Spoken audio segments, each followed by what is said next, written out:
Batch costing already explain ചെയ്തതാണ്, but just ഇതിന്റെ ഒരു മീനിങ് മാത്രം പറഞ്ഞുകൊണ്ട് പോവാണ്. നമ്മളൊരു വീഡിയോ ക്ലാസ് ആയിട്ട് ചെയ്തിട്ടുണ്ട് എന്നാണ് എൻ്റെ ഓർമ്മ. Okay, batch costing. What is batch costing means? See, we are getting an order, ഒരു സ്പെസിഫിക് ഓർഡർ ഉണ്ടാവും. അതിന് that is for similar articles. Okay, ഒരു ഇതിന്റെ ഔട്ട്പുട്ട് എന്ന് പറയുന്നത്, let's see, this is a machine. അപ്പോൾ മെഷീൻ നമ്മൾ സെറ്റപ്പ് ഒക്കെ ചെയ്ത് റെഡി ആക്കി മെഷീൻ, ആൻഡ് മെഷീൻ പ്രോസസ് ചെയ്യുമ്പോൾ will get the output, right? ഈ ഔട്ട്പുട്ട് എന്ന് പറയുന്നത് ഒരു ഗ്രൂപ്പ് ഓഫ് സിമിലർ പ്രോഡക്ട്സ് ആയിരിക്കും. Not A single product, but the output will be A group of similar products known as batch. Group of similar products. Group of similar products means it's known as batch. For example, let's see the tablet. നമ്മുടെ ഗുളിക ഉണ്ടല്ലോ, ഗുളിക നിങ്ങൾ ആലോചിച്ച് നോക്കിയ ഒരു മെഷീന്റെ output 1 ഗുളിക.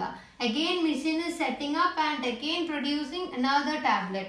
Is it possible? No, right? So here the output will come in a bundle, അല്ലെങ്കിൽ ഒരു group of similar products.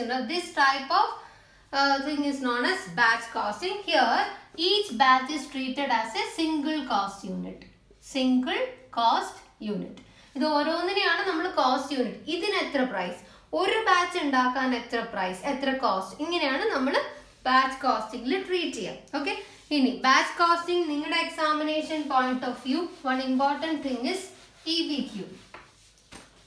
EBQ. What do you mean by EBQ? Economic batch quantity, right? Economic batch quantity.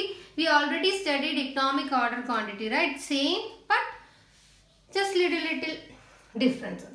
Yeah, it's almost say just okay, I will tell you later what is the difference and all. See, EBQ, economic batch quantity. What is this? I already told you that. See, this is a machine and the output will be a group of similar products. ഈ ഗ്രൂപ്പിനകത്ത് ഇത് എത്ര വേണം, that is size, right? ഇതിപ്പോൾ for example നമ്മൾ tablet ആണെങ്കിൽ ഒരു ബാച്ചിൽ it has to produce 100 എന്നാന്ന് വെച്ചോ, 100 വേണമെന്ന് വെച്ചോ, 100 ടാബ്ലറ്റ് ഒരു ബാച്ചിൽ. സോ ഇതിനെയാണ് നമ്മൾ ബാച്ച് സൈസ് എന്ന് വിളിക്കുന്നത്. അപ്പം ഏറ്റവും ഇക്കണോമിക് ആയിട്ടുള്ള, നമുക്ക് ഏറ്റവും ലാഭകരമായിട്ടുള്ള ബാച്ച് സൈസ് എത്രയാണെന്നാണ് ഈ EBQ പറയുന്നത്. ഓക്കെ, അതിനേക്കാളും മുന്നേ I will tell you two things. Okay, one is setup cost and the second one is carrying cost. Okay, setup cost and carrying cost. ഈ setup cost എന്ന് പറഞ്ഞാൽ എന്താണെന്ന് അറിയണോ? ഓക്കെ, ഒരു പ്രൊഡക്ഷൻ സ്റ്റാർട്ട് ചെയ്യാൻ വേണ്ടി, ഓക്കെ, നമ്മളൊരു ബാച്ച് പ്രൊഡ്യൂസ് ചെയ്യാൻ വേണ്ടി നമ്മൾ അതിന് മുന്നേ ഓരോ പ്രിപ്പറേഷൻസ് ഒക്കെ ചെയ്യുമല്ലോ. നമ്മുടെ മെഷീൻ, ഓയിൽ ഇടണം, റൈറ്റ്, ലൈക്ക് ദാറ്റ്. ഈ പ്രൊഡക്ഷൻ സ്റ്റാർട്ട് ചെയ്യുന്നതിനേക്കാൾ മുന്നേ we have to prepare a lot, right? So അങ്ങനെ വരുന്ന ആ റിലേറ്റ് ചെയ്ത കോസ്റ്റിനെയാണ് നമ്മൾ സെറ്റപ്പ് കോസ്റ്റ് എന്ന് വിളിക്കുക. So this is setup cost. And what you mean by carrying cost means നമ്മൾ ഓൾറെഡി പ്രൊഡ്യൂസ് ചെയ്തു ഗുളികകൾ കിട്ടി, റൈറ്റ്? ഈ ഗുളിക വി ഹാവ് ടു സ്റ്റോർ ഹൗസിന് റെന്റ് കൊടുക്കണം, അല്ലേ? ഇത് നഷ്ടപ്പെടാണ്ടിരിക്കാൻ മേ ബി ഇൻഷുറൻസ് ചാർജ് ഒക്കെ കൊടുത്തിട്ടുണ്ടാവും. അങ്ങനെ പറയുന്ന ഐറ്റംസിനെയാണ് നമ്മൾ ക്യാരിങ് കോസ്റ്റ് എന്ന് വിളിക്കുക. Okay, storage cost, insurance. പിന്നെയോ അഗെയിൻ തിങ്, ഇതിങ്ങനെ കുറേ പ്രൊഡ്യൂസ് ചെയ്യുന്നതിനനുസരിച്ചിട്ട് ഇൻവെന്ററി ഈസ് ബ്ലോക്ക്ഡ്, റൈറ്റ്? നമ്മളിപ്പോൾ 500 ടാബ്ലറ്റ് പ്രൊഡ്യൂസ് ചെയ്ത് കഴിഞ്ഞാൽ മേ ബി അത് സെയിൽ ചെയ്യപ്പെട്ടില്ലെങ്കിൽ ആ ഒരു inventory capital will be blocked in inventory, right? ഇൻവെന്ററിയിൽ ആ ക്യാപിറ്റൽ അവിടെ കിടക്കുമല്ലോ ഐഡിയലായിട്ട്. So that type of cost will come under carrying cost. So there are two type of cost relating to EBQ. One is setup cost and carrying cost. അപ്പോൾ setup കോസ്റ്റും carrying കോസ്റ്റും add ചെയ്താൽ നമുക്ക് total cost കിട്ടും. Okay, what do you mean by EBQ? EBQ refers to the size of the batch. EBQ refers to the size of the batch which result in minimum total cost. അവിടെ total cost എന്തായിരിക്കണം? ഏറ്റവും minimum ആയിരിക്കണം. So ഈ ഒരു പോയിന്റിനെയാണ് നമ്മൾ EBQ എന്ന് വിളിക്കുക. Okay, ഇനി സെറ്റപ്പ് കോസ്റ്റ്. സി, ഇപ്പൊ നമ്മൾ മെഷീൻസ് പ്രിപ്പയർ ചെയ്യുന്നതിനേക്കാളും മുന്നേ പ്രിപ്പറേഷൻ കോസ്റ്റിനെയാണ് സെറ്റപ്പ് കോസ്റ്റ് എന്ന് വിളിക്കുക. ഇപ്പൊ നമ്മൾ ഒരു ടൈം പ്രിപ്പയർ ചെയ്ത 100 പ്രൊഡ്യൂസ് ചെയ്താലും 500 പ്രൊഡ്യൂസ് ചെയ്താലും setup cost will be same, right? ഇപ്പോൾ ഫോർ എക്സാമ്പിൾ 100 റുപ്പി ആണ് സെറ്റപ്പ് കോസ്റ്റ് എന്ന് വെച്ചോ. 100 rupee the machine is set. Okay, ഇനി ഇതിൽ നിന്ന് എത്ര ഔട്ട്പുട്ട് ഉണ്ടാക്കിയാലും ഒരു ലെവൽ വരെ this is not going to change. So ഇപ്പൊ നമുക്ക് ഇങ്ങനെ ഒരു കണക്ഷൻ പറയാം. when size of batch increases, ബാച്ചിന്റെ സൈസ് കൂടിയാൽ സെറ്റപ്പ് കോസ്റ്റ് കുറയും. Per unit setup cost per unit decreases. Okay, ബാച്ചിന്റെ സൈസ് കൂടുന്നതിനനുസരിച്ച് സെറ്റപ്പ് കോസ്റ്റ് കുറയും. പക്ഷേ വേറൊരു പ്രശ്നമുണ്ട്, നിങ്ങൾ അറിയോ? ഇപ്പൊ ബാച്ചിന്റെ സൈസ് ഇൻക്രീസ് ചെയ്താൽ we will get lot of tablet, right? കുറെ പ്രോഡക്ട്സ് ഉണ്ടാവും. സോ നമ്മുടെ സ്റ്റോറിങ് ക്യാപിറ്റൽ ബ്ലോക്കേജ് അതൊക്കെ ഇൻക്രീസ് ചെയ്യും. അതിന്റെ മീനിങ് എന്താ? ബാച്ച് സൈസ് ഇൻക്രീസ് ചെയ്യുമ്പോൾ carrying cost per unit also increases അല്ലേ? ഇത് കൂടിയാൽ ഇത് കുറയും, ബട്ട് ഏത് കൂടും? ക്യാരിയിങ് കോസ്റ്റ് കൂടും. സോ നമ്മൾ എപ്പോഴും ഇതിന്റെ രണ്ടിന്റെയും ഒരു ഓപ്റ്റിമൽ കോമ്പിനേഷൻ ആയിരിക്കണം, ഒരു ട്രേഡ് ഓഫ് ഉണ്ടായിരിക്കണം ഇത് രണ്ടും തമ്മിൽ. സോ ആ പോയിന്റിലാണ് മിനിമം ഉണ്ടാവുന്നത് ടോട്ടൽ കോസ്റ്റ്. ഓക്കെ, ഇത് ഓർമ്മിക്കാം. ഇതിന്റെ തിയറി പാർട്ട് നമ്മുടെ ഗ്രൂപ്പിൽ ഞാൻ അയച്ചു തരാം. എനിക്ക് തോന്നുന്നു ഞാൻ EBQന്റെ നോട്ട് തന്നിട്ടില്ല. Now equation is EBQ is equal to 2ds by I. 2ds by I. അവിടെ EOQല് ഈ ഒരു ആൽഫബറ്റ്സിൽ മാത്രമേ ചേഞ്ച് ഉള്ളൂ, ബാക്കിയൊക്കെ ഡിറ്റോ ആണ്. ഈ EOQന്റെ വീഡിയോസ് നമ്മൾ ഓൾറെഡി ചെയ്തിട്ടുണ്ട്. അങ്ങനെ പറഞ്ഞൊരു പ്ലേലിസ്റ്റിനകത്ത് കാണാം, അത് നിങ്ങൾ പോയിട്ട് നോക്കിയാൽ മതി അറിയില്ലെങ്കിൽ. ഇനി D means annual demand, S means setup cost, and I means inventory cost, right? Storage cost, interest rate, storage per അങ്ങനെയൊക്കെ പറയും. ഓക്കെ, സി ജസ്റ്റ് ഒരു ഇൻട്രോ തന്നിട്ടുണ്ട്. ഇനി നമ്മുടെ ആ പ്രോബ്ലത്തിലേക്ക് പോവാം. ആ ഒരു ടൈപ്പ് പ്രോബ്ലം BComന് അധികവും ചോദിക്കാറുണ്ട്.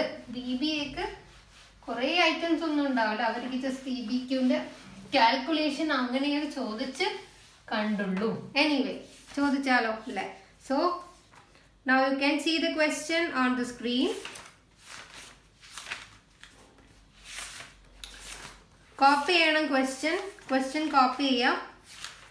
It is illustration number 7. No, yeah, it's illustration number 7 അല്ലേ? Let me take. Okay, see. Messrs. Kobo Bearing Limited is committed to supply 24,000 bearing per annum. So here D is 24,000 per annum. Then what else? Okay, it is estimated that it costs 10 paise as inventory holding cost. Inventory holding cost. I is 10 paisa. Point idane 10 paisa. And what else? Okay, let me read it. It costs 10 paise as inventory holding cost per bearing per month, and that the setup per run of bearing manufacturer is rupees 324. Copy ചെയ്യണ്ട, ഞാനിപ്പോൾ എഴുതുന്നത് തെറ്റാണ്. ഞാനത് നിങ്ങൾക്ക് ഒരു സാധനം clear ആക്കാൻ വേണ്ടിയിട്ടാണ് ഞാൻ ആ ഒരു സാധനം ഫസ്റ്റ് തെറ്റിച്ച് എഴുതാൻ പോകുന്നത്. So first I am going to find out the EBQ. You all know the equation, right? 2ds by I, and it is 2 into D is 24,000 into S, 324 divided by I, 10 paisa, and you have to put the root. ഇങ്ങനെയല്ലേ എഴുതുക? ശ്രദ്ധിച്ച് കേട്ടോ മക്കളെ, ഇവിടെയാണ് mainly നിങ്ങൾക്ക് തെറ്റുന്നതും. Examiner ആ ഒരു point അവിടെ മീൻസ് അവരധികം അതിന് ഇങ്ങനെ തരാം. നോക്കിക്കോ, here D is per annum. സംശയമില്ലല്ലോ. സോ ഇത് D ഇയർലി അല്ല തന്നതെങ്കിൽ ഈ ഇക്വേഷൻ അകത്ത് ഇറ്റ് ഇസ് ഇയർലി. സോ നിങ്ങൾ ഇതിനെ ഇയർ ആയിട്ട് ചേഞ്ച് ചെയ്യണം. ബട്ട് ഈ ക്വസ്റ്റ്യനിൽ ആ ഒരു പ്രോബ്ലം ഇല്ല. It is given as per annum. So അതിൽ ഇഷ്യൂ ഇല്ല. 2 കിട്ടി, ഇത് കിട്ടി. Now 324. Setup cost per bearing per run, ഒരെണ്ണത്തിന്റെ per.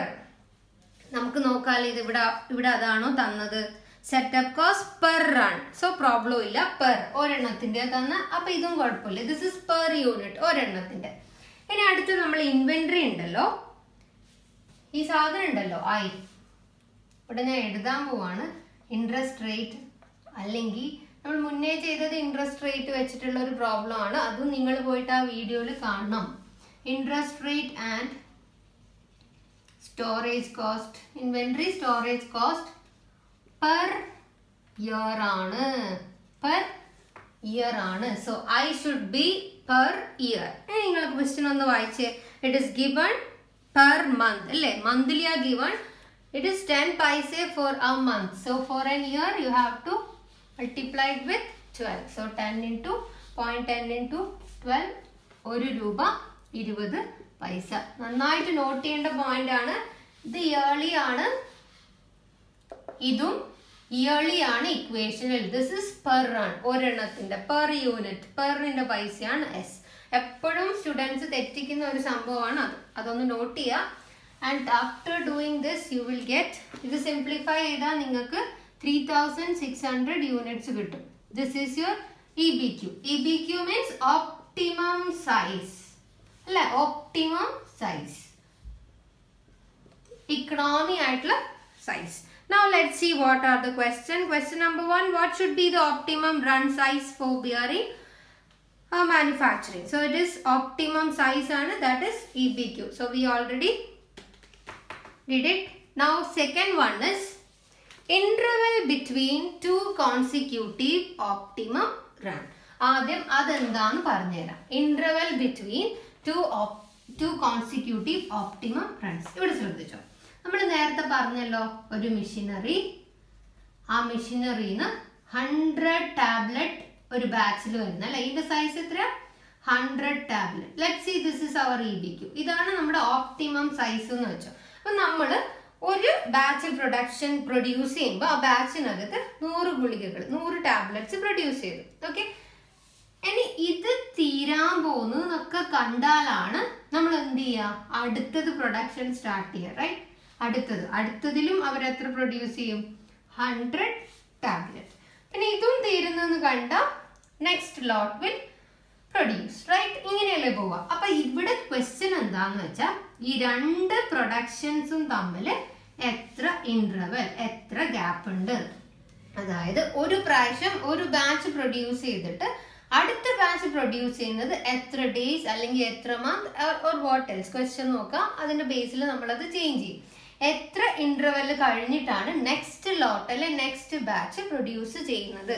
That is the meaning of that question. What would be the interval between the two consecutive optimum run means two consecutive EBQ.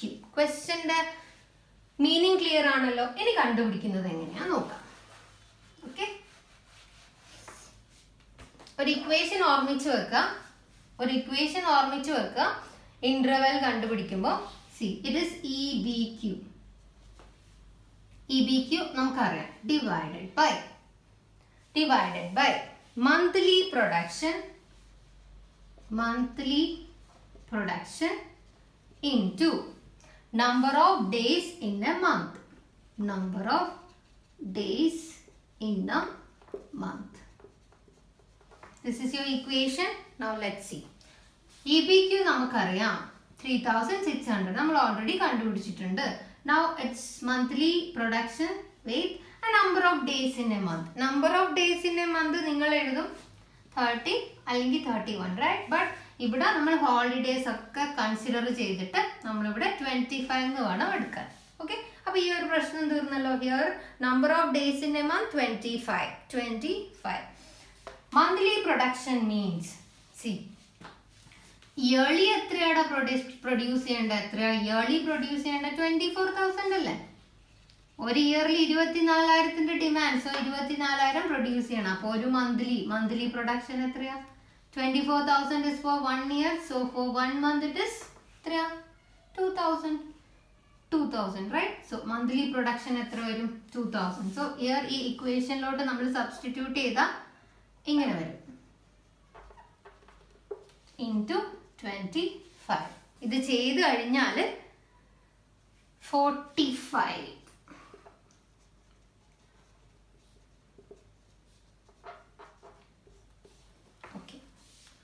ചെയ്ത് നോക്കിയേക്കണേ. ഞാനിവിടെ just അത് copy ചെയ്തതേ ഉള്ളൂ.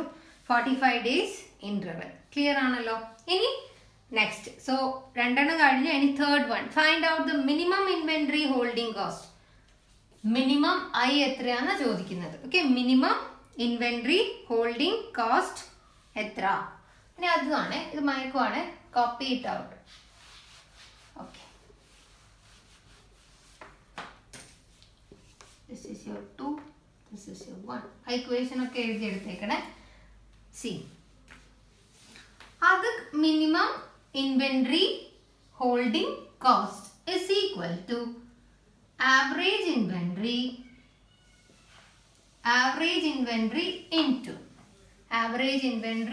into holding cost. Per year ആണെങ്കിൽ per year, ഇനി per monthൽ answer വേണമെങ്കിൽ per month. So year ആണ് നമ്മളിവിടെ ഓൾറെഡി ഇവിടെ കണ്ടുപിടിച്ച് വെച്ചിട്ടുണ്ട്. Holding cost per year. So എന്ത് ചെയ്താൽ മതി? ആവറേജ് ഇൻവെന്ററിനെ ഹോൾഡിംഗ് കോസ്റ്റ് per year കൊണ്ട് കണ്ടുപിടിച്ചാൽ നമുക്ക് ആൻസർ കിട്ടി. But here the question is what is our average inventory? അപ്പൊ ആവറേജ് ഇൻവെന്ററിയും കൂടി കണ്ട പ്രശ്നം തീർന്നില്ലേ? So average inventory is equal to EBQ divided by 2. EBQ is 3600 divided by 2. 3600 2 1800. So this is 1800 into 1.20, that is 2160. This is your minimum inventory holding cost. Clear ആണെന്ന് വിചാരിക്കുന്നത്. ഇതേ പ്രോബ്ലം ഞാൻ BBAക്ക് EOQ എന്ന് പറഞ്ഞിട്ട് കൊടുത്തിട്ടുണ്ട്. അതുകൊണ്ടാണ് ഞാനത് ഡയറക്റ്റ് ആയിട്ട് ഹോംവർക്ക് തന്നത്. അപ്പൊ ഇത് നിങ്ങൾ നോട്ട് ചെയ്യുക. എൻ്റെ അടുത്ത് ഒരുപാട് പേര് ചോദിച്ചിട്ടുണ്ട്. 1-2 പേര്, അഭിഷ ചോദിച്ചു, ഷെഫീന ഫസ്റ്റ് ചോദിച്ച്, വേറെ 1-2 പേര് ചോദിച്ചു. ഞാൻ ഓർക്കുന്നില്ല ആരാണ്. സോ അവർക്ക് വേണ്ടിയാണ് ഇത്.